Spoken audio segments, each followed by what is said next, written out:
제가 이제 저희 집사람하고 지난 20일 날 저희 선교팀들이 64명이 이 인천을 떠나서 이 나이로비에, 그리고 도착해서 나이로비에서 또 선교지인 니에라, 허니, 팡까지 잘 갔습니다.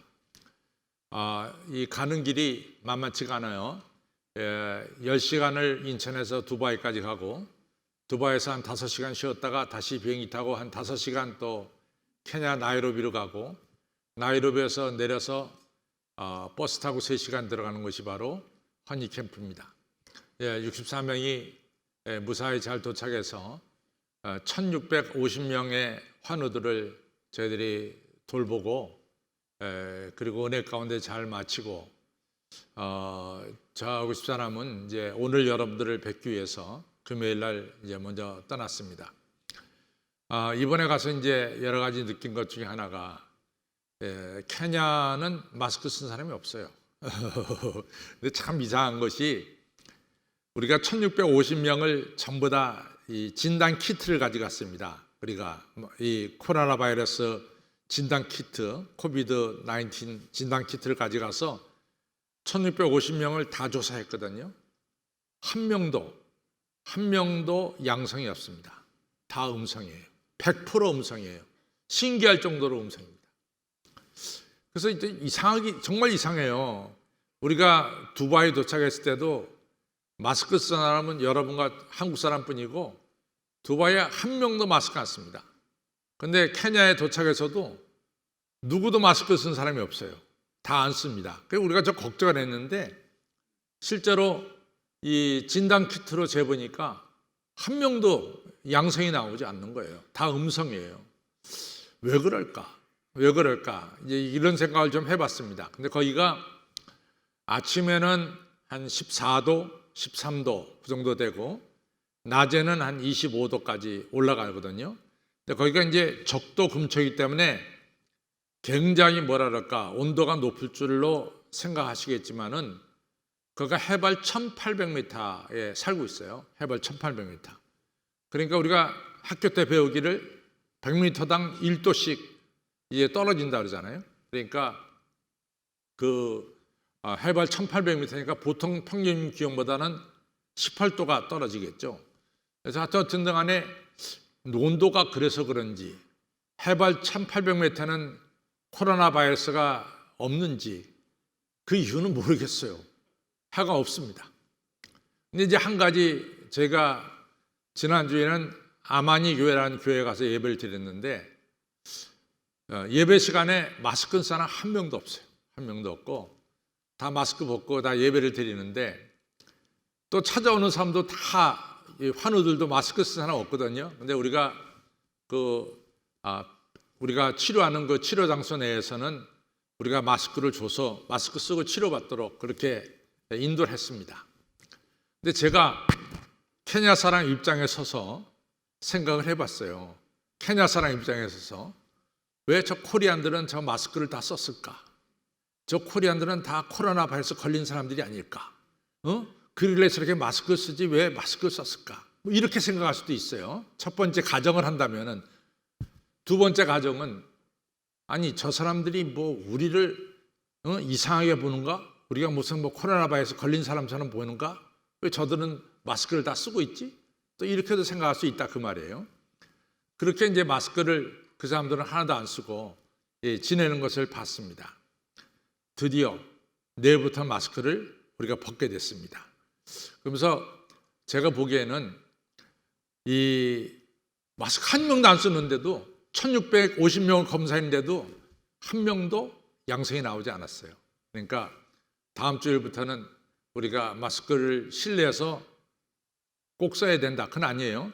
전에 우리가 아주 엄격했던 시간에는 마스크 벗으면 사진 찍혀요, 사진. 그래가지고 보고되고 그러는데, 이제 다음 주부터는 마스크를 내일부터는 안 써도 됩니다. 할렐루야 찬양대. 한번 마스크 안 써보고 한번 찬양해 볼래요? 그래가지고 지금도 찬양을 잘 하시는데, 마스크 안 쓰고 찬양하면 얼마나 잘할까 기대가 됩니다. 이처럼 이 마스크 벗는 시대가 도래했습니다. 오늘은 이제 하나님께서 가장 좋은 것을 채워주신 하나님에 대해서 좀 생각을 해보려고 합니다. 그 열왕기 하 4장에 보면은 그 옛날에 선지자 밑에는 그 선지자들 밑에서 공부를 배우는 문화생들이 있었어요. 문화생들. 그래서 엘리야 선지자가 활동할 때 엘리야 밑에서 성경 공부하고 엘리야처럼 선지자가 되겠다 이렇게 나선 문화생들, 그걸 갖다 생도라고 그러는데 생도들이 있었는데 그 중에 한 명이 바로 오늘 성경에 나오는 엘리사입니다. 그래서 엘리사는 원래 엘리야의 제자였다가 거기서 엘리야 뒤를 이은 선지자가 되는 거죠. 또 엘리야가 불교온 것하고 하늘나라 간 뒤에 엘리사가 그 뒤를 이어서 선지자의 이 사명을 감당하게 되었죠. 근데 엘리사 밑에도 많은 문화생들이 있었어요. 이제 그 문화생들, 생도들 중에는 결혼을 한 생도들도 있고 결혼 안 한 성도들도 있었겠죠. 근데 생도 중에 한 명이 세상을 떠났어요. 근데 세상을 떠났는데 그냥 세상만 떠났으면 되는 게 아니라 이 땅에 아내와 두 아들을 남겼습니다. 그러니까 아내는 과부가 됐고 또 아들 둘이 남아 있었죠. 근데 문제는 이 생도가 무슨 일을 했는지 모르지만은 잔뜩 빚을 지고 그 빚을 이 남겨둔 아내 과부한테 넘겨주고 세상을 갔습니다. 여러분 아시다시피 성경에서 가난의 대명사 하면은 고아와 가부예요. 그러니까 이 과부는 그냥 가난하다 그걸로 끝난 것이 아니라 빚쟁이가 된 거죠. 빚을 진 사람이 된 거죠. 근데 이 채주가 돈을 빌려준 채주가 이 과부한테 찾아가서 네 남편이 돈을 많이 빚졌으니까 그 빚을 갚아라. 계속해서 찾아와서 요청하는 거죠. 과부가 무슨 돈이 있어요? 무슨 돈이? 응?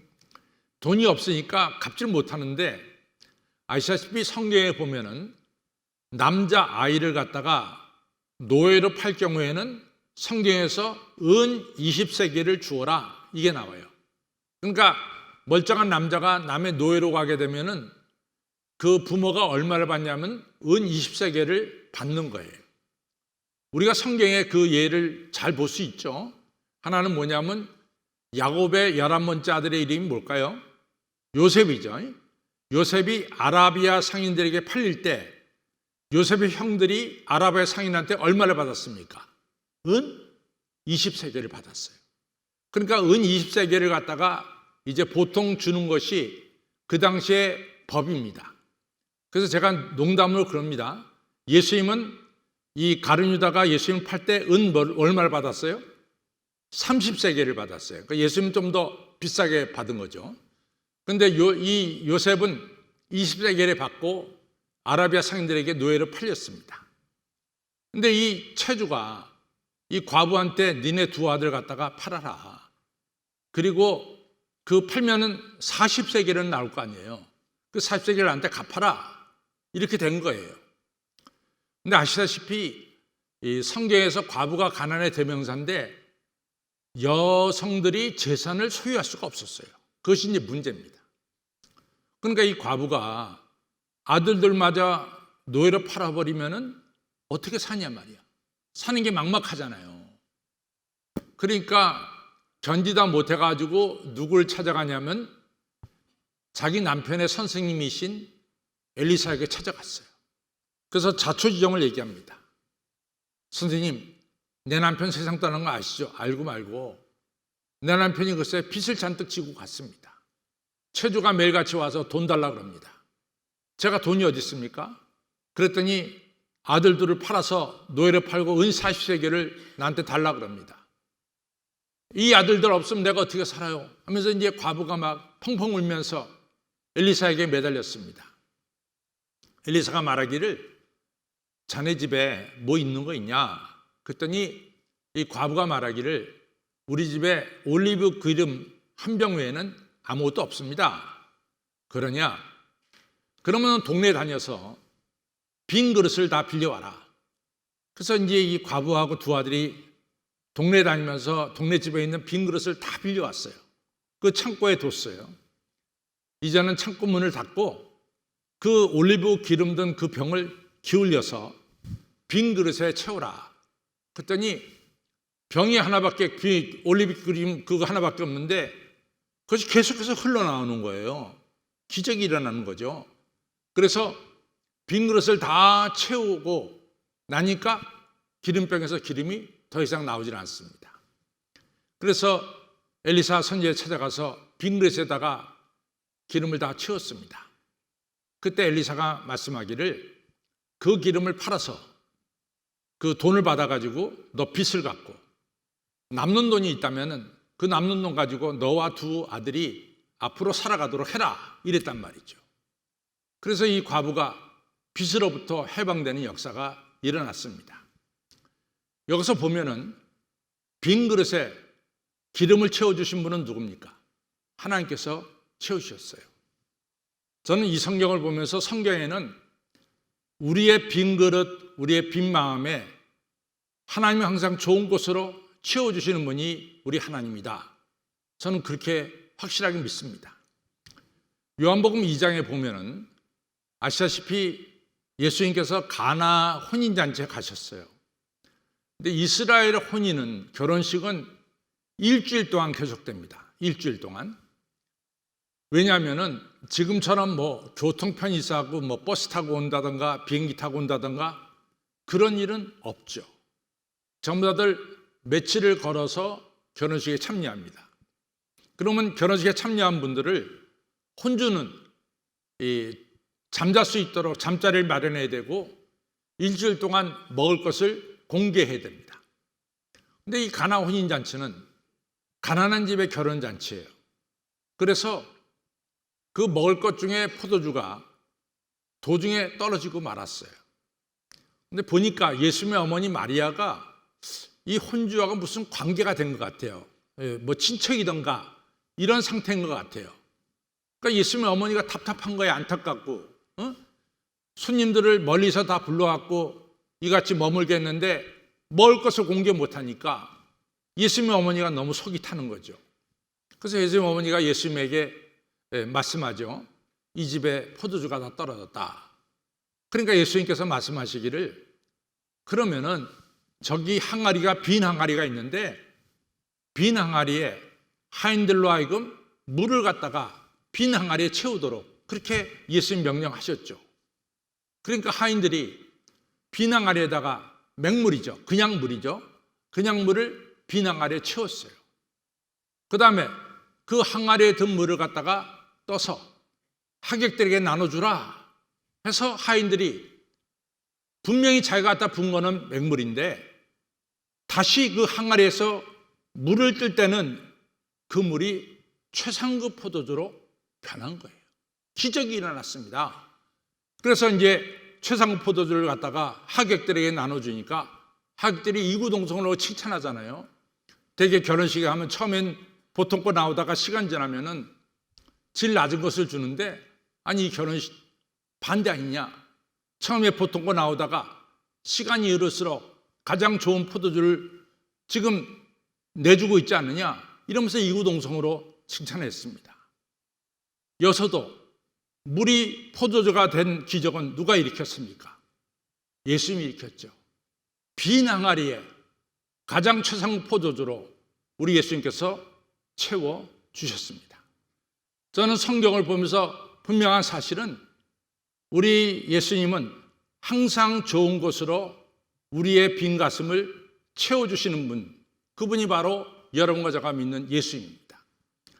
요한복음 4장에 보면은 이제 그 예수님께서 야곱의 우물가에서 사마리아 여자 하나를 만나요. 근데 이 사마리아 여자는 5번 결혼하고 6번째 남자와 살고 있는 이 여자입니다.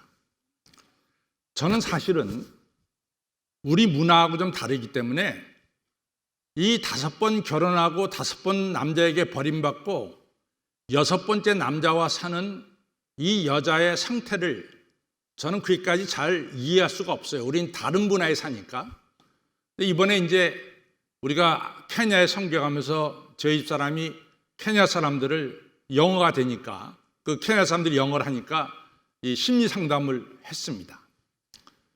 그런데 이제 케냐가 어떤 문제가 있냐면은 케냐는 폴리가미입니다. 일부 다처제예요. 여러분과 저는 모노가미거든요. 일부 일처제인데 이 케냐는 일부 다처제, 남자 1명에 여자 4명을 부인으로 둘 수가 있어요. 근데 물론 그 법이 바뀌었다 그래요. 근데 잘 모르겠는데 하여튼 지금도 일부 다처제로 살아가는 그런 상태가 많단 말이죠. 그러니까 이 여자들이 남편에게 버림받는 경우가 다반수예요. 근데 문제는 뭐냐면 케냐에서 먹고 살 게 없는 거야. 결론은. 왜냐하면 도대체 일거리가 있어야 먹고 살죠. 그러니까 뭐 정말로 많은 사람들이 길가에 두루누워서 자는 사람들이 꽤 있어요. 이 먹을거리가 없으니까. 근데 이제 남자들도 일이 없는데 여자들은 더 일이 없겠죠.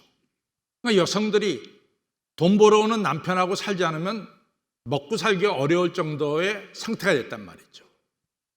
그러니까 여성들이 쉽게 남자들한테 버림받는 경우가 쉽단 말이죠. 또 반대로 뭐 능력 없는 남자는 또 여성들에게 버림받겠죠.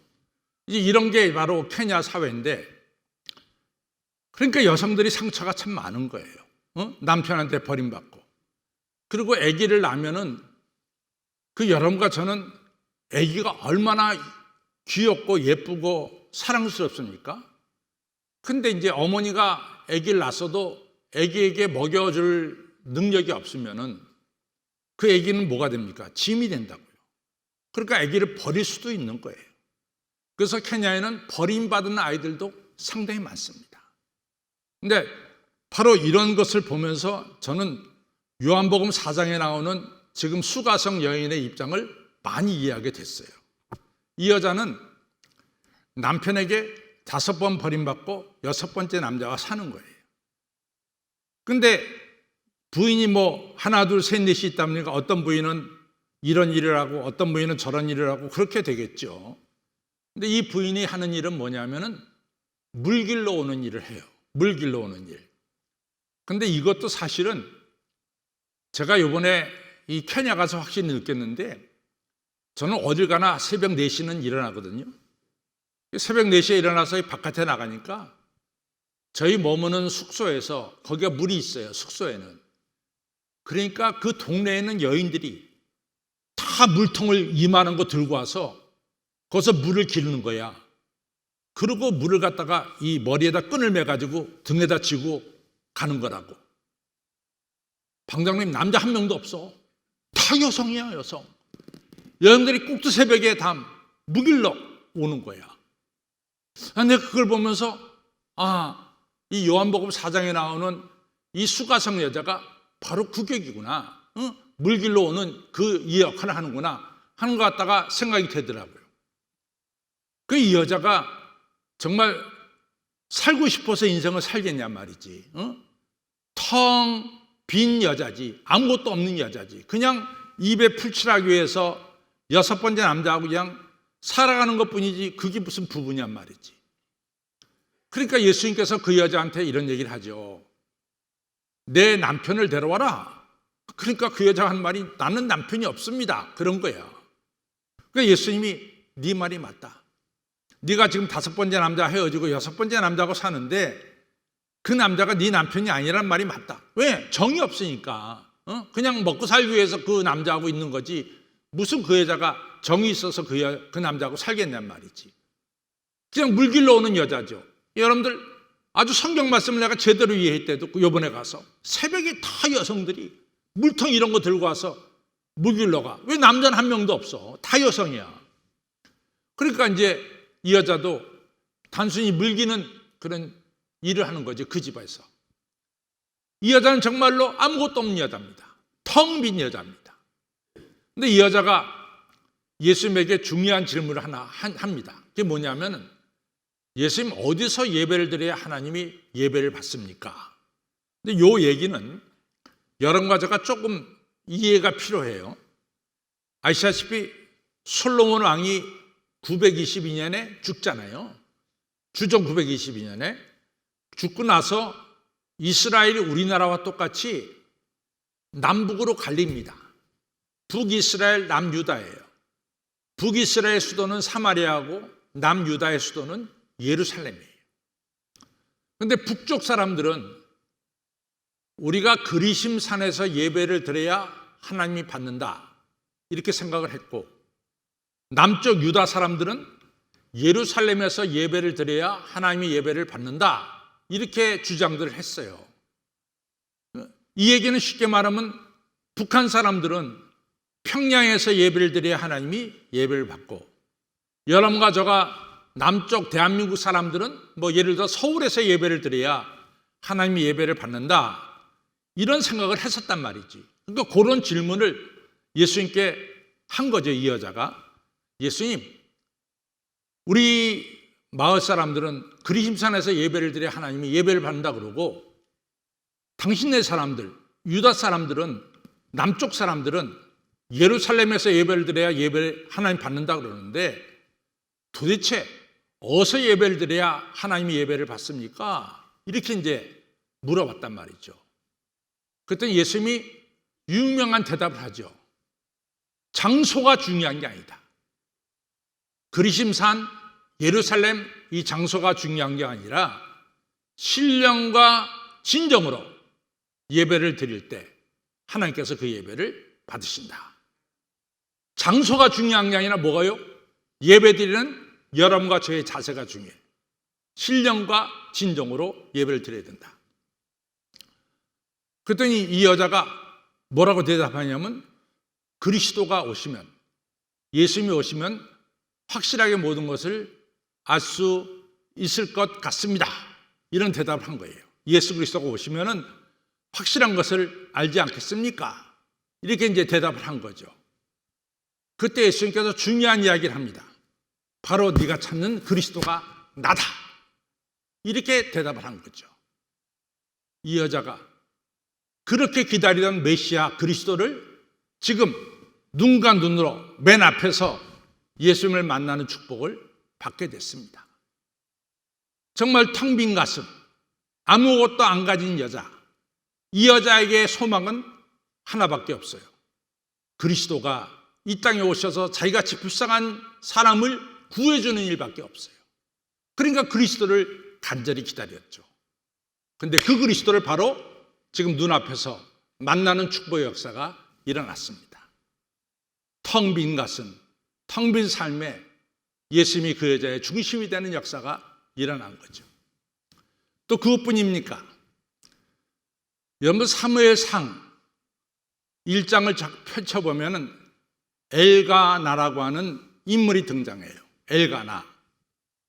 근데 이 엘가나가 얼마나 유명한 인물이냐면은 사무엘상 1장 1절에 보면 엘가나의 고조 할아버지 이름서부터 나옵니다. 고조 할아버지, 증조 할아버지, 할아버지, 그 다음에 자기의 이름.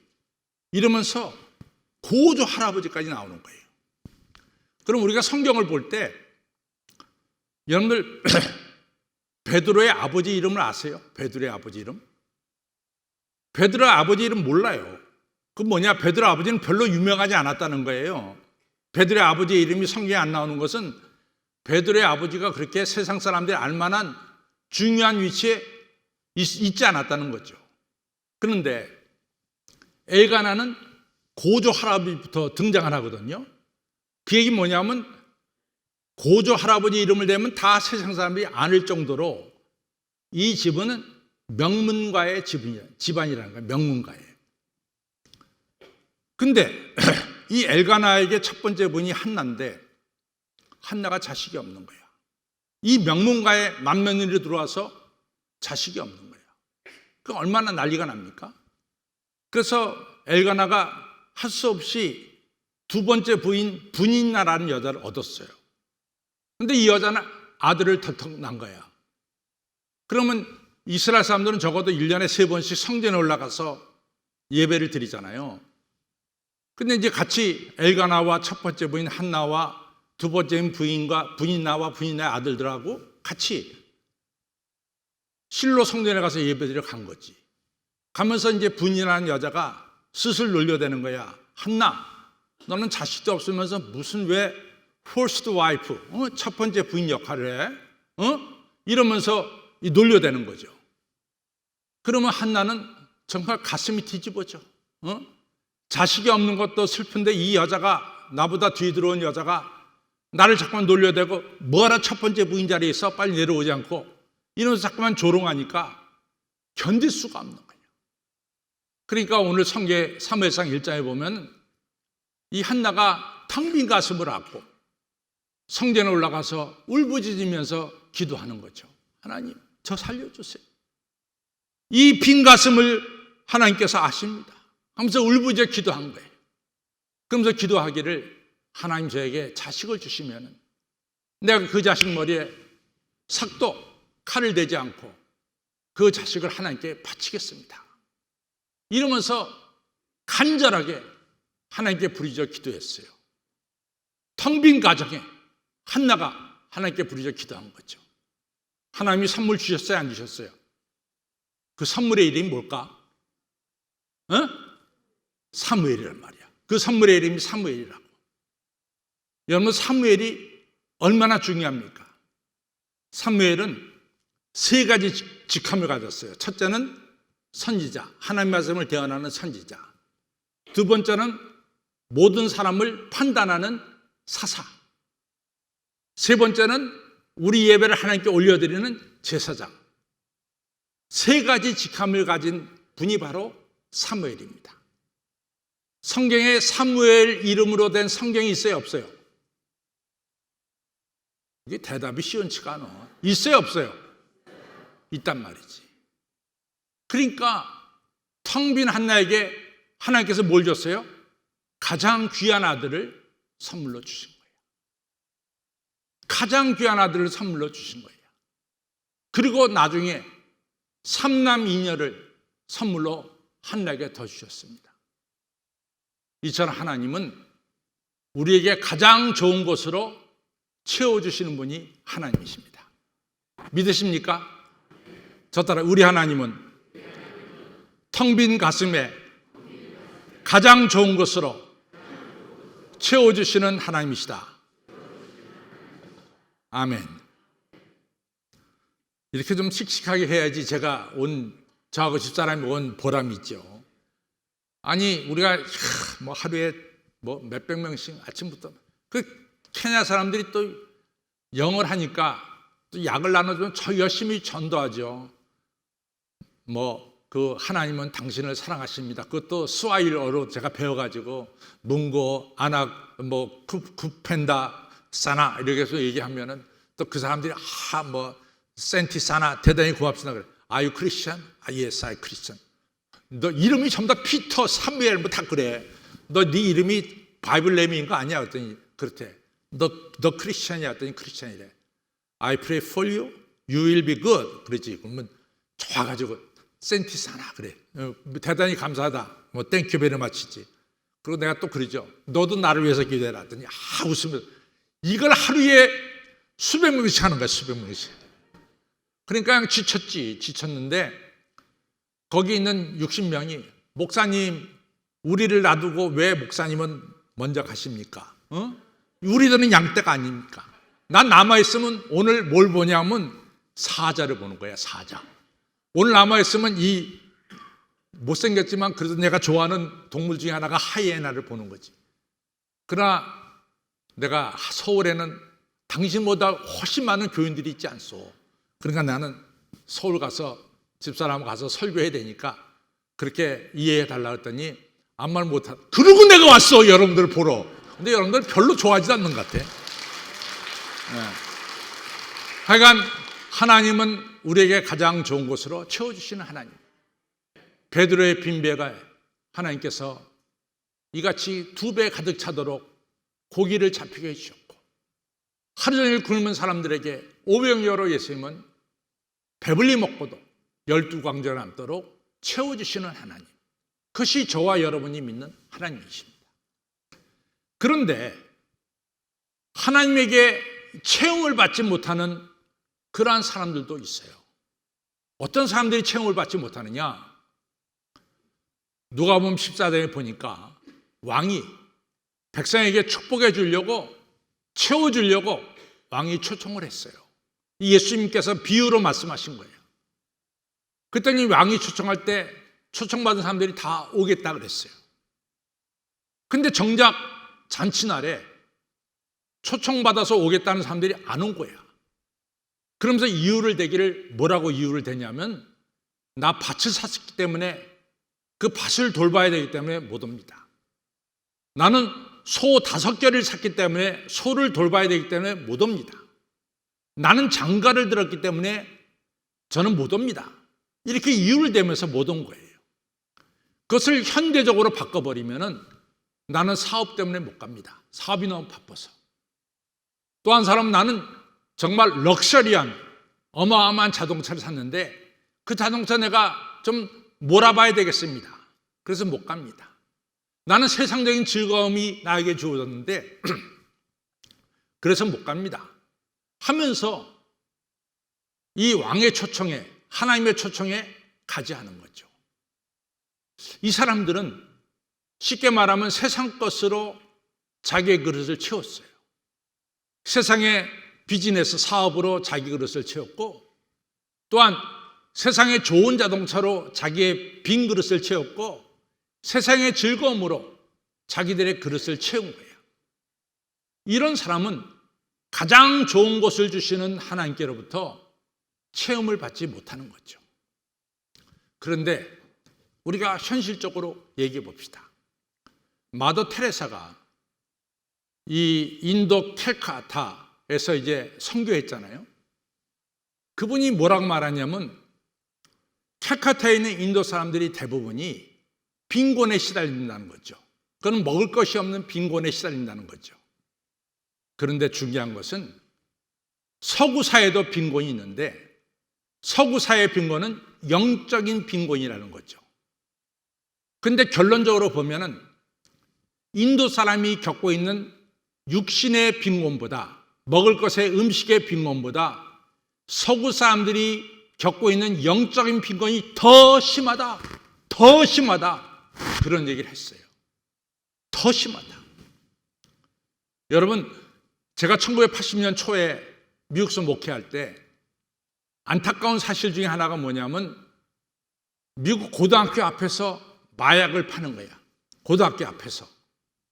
그래서 미국의 고등학생들이 고등학교 때부터 마약을 하기 시작합니다. 근데 한국 애들이, 우리 교회 청년 학생들도 마찬가지지만 미국 남자애들하고 같이 친구가 되기 위해서는 걔네들이 먹는 마약을 같이 먹어야 친구가 되는 거예요. 근데 한국 애들이 이 마약을 같이 미국 백인 애들 같이 나눠 먹는 거야. 근데 이상한 것은요, 미국 백인 고등학교 애들은 마약을 먹어도 그렇게까지 몸에 이 데미지가, 상처가 없어요. 근데 우리 한국 애들은 고등학교 때 마약을 먹으면 얘네들이 머리가, 뇌세포가 망가져. 그러니까 잠깐만 환청을 들어. 이상한 소리를 듣기 시작해요. 정말 안타까운 거야. 야, 쟤네들은 차라리 한국에 있었으면, 한국은 마약이 없기 때문에, 마약 청정국이기 때문에 쟤들은 이민 안 왔으면 더 좋았을 뻔했다. 한국서 고등학교를 다녔으면 더 좋았을 뻔했다. 이 미국 땅에 와가지고 그냥 미국 애들 친구 된다고 말이지, 마약 먹고 뇌 세포 망가져갖고 이상한 얘기나 해야 되고 말이지. 너무 가슴이 아픈 거야. 근데 요즘 2023년 어떻게 됐어요? 우리나라에 그렇게 마약이 많이 퍼진대잖아. 우리나라에. 이게 말이 되냐 말이지. 우리나라에 그렇게 마약이 퍼진대잖아. 아니, 최근에는 재벌 3세가 마약 공급체기래, 공급체. 아니, 그 재벌 3세가 돈이 없어? 먹을 것이 없어? 입을 것이 없어? 좋은 차가 없어? 좋은 집이 없냐고. 걔 빈곤한 영혼을 마약으로 채워놓은 거지.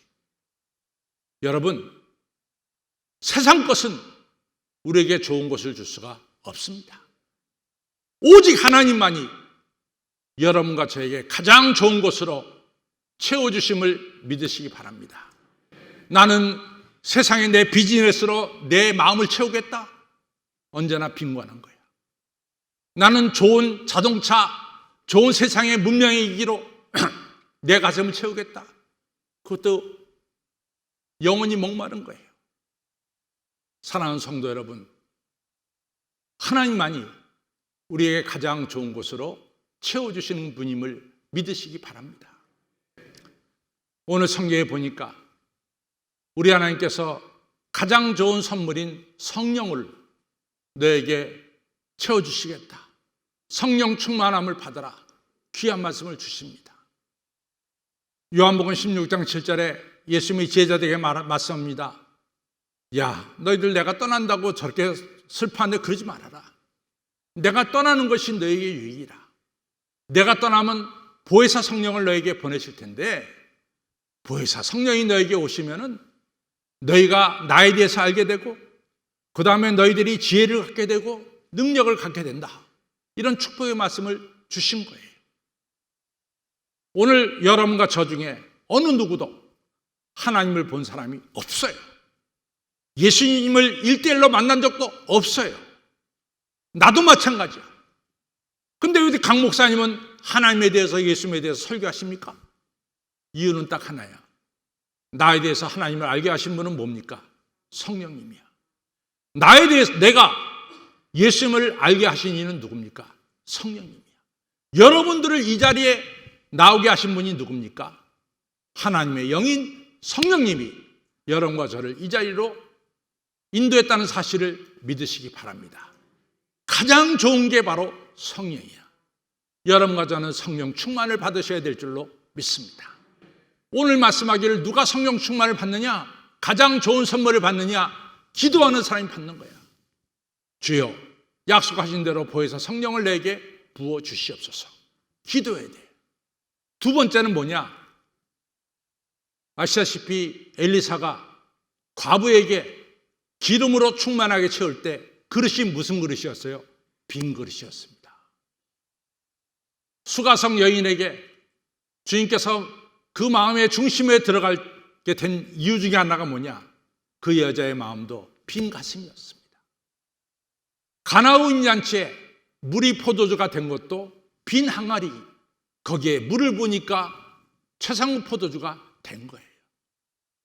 중요한 것은 우리의 마음이 빈 그릇이 돼야 돼. 나는 자만심으로 가득 찼어. 교만으로 가득 찼어. 세상 욕심으로 가득 찼어. 이기심으로 가득 찼어. 그 안에는 예수님이 들어갈 수가 없습니다. 예수님이 그 그릇에는 가장 좋은 것을 채워줄 수가 없습니다. 그게 결론이에요.